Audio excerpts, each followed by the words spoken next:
नमो युवा रन मध्ये या ठिकाणी उपस्थित सर्व मान्यवर आणि उपस्थित सर्व माझ्या तरुण मित्रांनो, भावांनो आणि बहिणींनो, आज आपण सगळे लोक या ठिकाणी नमो युवा रन करता एकत्रित आलो आहोत।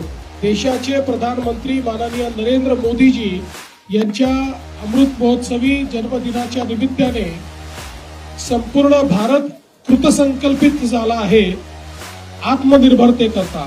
आणि आत्मनिर्भर भारतामध्ये आत्मनिर्भर युवा ही आपली संकल्पना आहे। आणि मला विश्वास आहे की आपले ही जी तरुणाई आहे, ही तरुणाई या ठिकाणी नशा करेल तर देशभक्तीचा नशा करेल, ही नशा करेल तर या देशाला सर्वोच्च स्थानावर नेण्याचा आणि आत्मनिर्भर करण्याचा नशा आपण करू।